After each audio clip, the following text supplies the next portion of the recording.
I feel like this is division week because we're talking a lot of junk about the greasy, grimy Green Bay Packers, the low-energy Detroit Lions. They're still low energy until they actually make the playoffs, as well as the crooked Chicago Bears. And Bleacher Report Gridiron put out the question, is like, who is going to win the NFC North? Who has the best offensive weapons around the division? And I think the answer is pretty clear. The answer's pretty clear, but let's go through the infographics just for schnitz and giggles, right? So the Vikings quarterback, Kirk Cousins. Kirk is, a borderline top 5-6 quarterback on a given day. Had one of the best years of his career last year, second year with Kevin O'Connell. Hopefully we'll get better protection this year, as well as Addison is an upgrade over an aged Adam Thielen, and I think that Kirk is going to go off this year. Alexander Madison replacing Dalvin Cook. Yes, those are big shoes to fill, but I think that Deuce is early up for the challenge, especially since the Vikings are going to play a little bit heavier this year, utilizing C.J. Ham on offense for a change, bringing in Josh Oliver as a blocking tight end. You love to see it.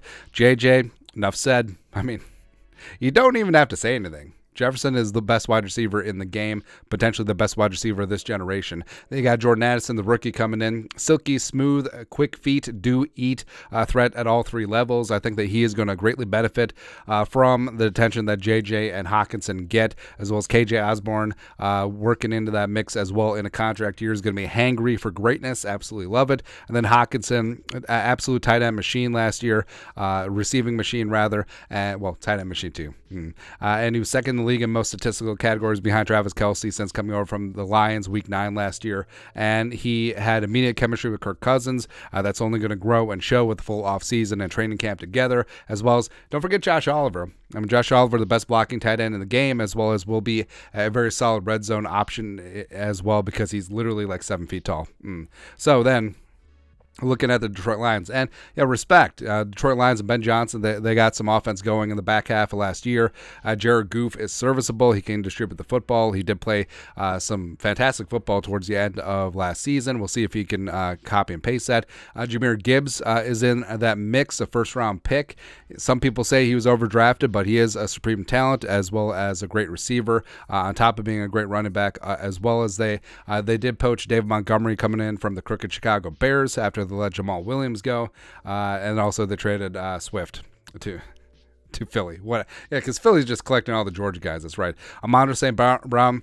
I think Amon-Ra might be the most underrated receiver in the game. Absolutely love what he does coming out of the slot. He's Jared Goff's best friend, as well as the pride of USC.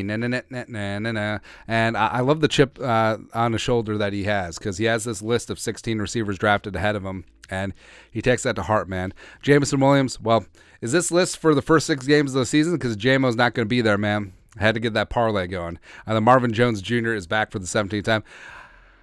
Marvin Jones was the only receiver who consistently beat Xavier Rhodes at his peak. That's crazy, man. And then they list Brock Wright as tight end 1, except it's going to be Sam Laporta. So, I mean, the Lions do have some nice going on in that area. Then you got the greasy, grimy Green Bay Packers. Now, I'm not saying that the Packers are above the Bears necessarily, but that's just the order that the pictures were in. Anyways, so Jordan Love, unproven commodity, didn't pick up his 5th-year option. They compromise with a 1-year extension, but he does have a big arm. He is going to operate within the system, and I actually think that, frankly, last year with Rodgers, the Packers were a running team. They truly were, because they didn't trust number 12 with the ball. And I think that Jordan Love could open things up. Does have a live arm. We'll see about his decision-making under duress.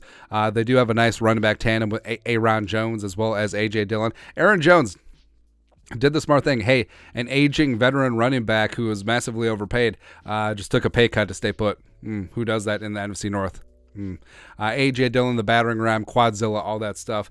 Christian Watson, the second-year receiver out of NDSU. Everyone who says that he's got a higher ceiling than Justin Jefferson because he has similar traits to Randy Moss. Okay. Okay, sure.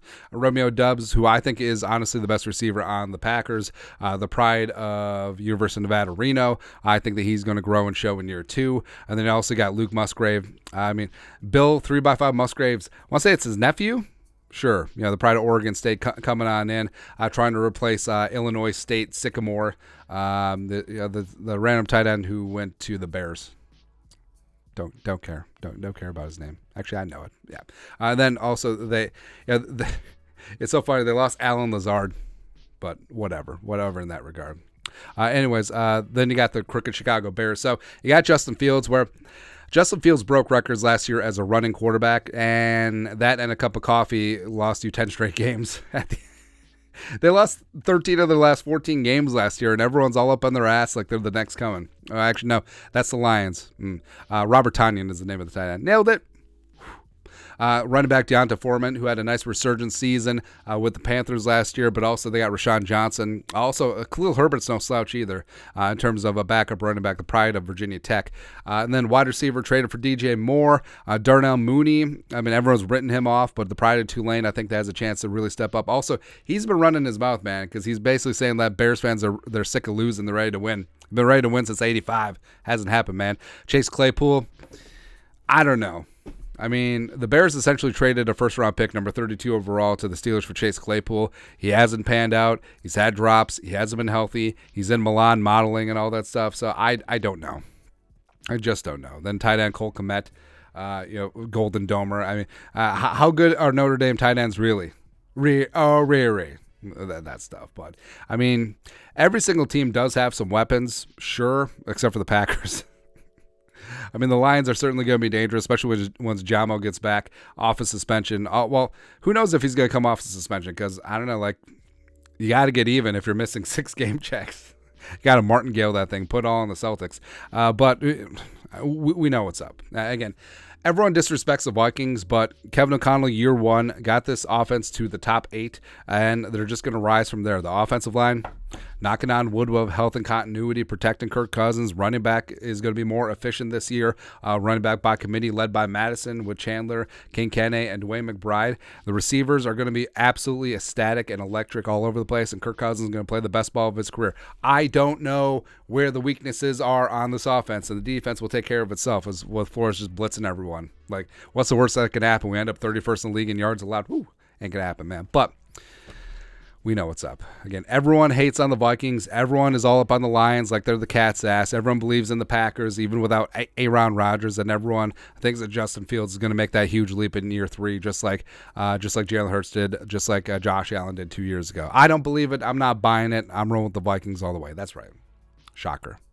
Anyways, your thoughts are thoughts. Who has the best weapons in the NFC North? Clearly the Vikings. Come on. Let us know your thoughts and our thoughts in the comment section below. Subscribe for daily Vikings takes. Want to support the work? Put a little something in the Venmo. But till next time, Skol Production Value.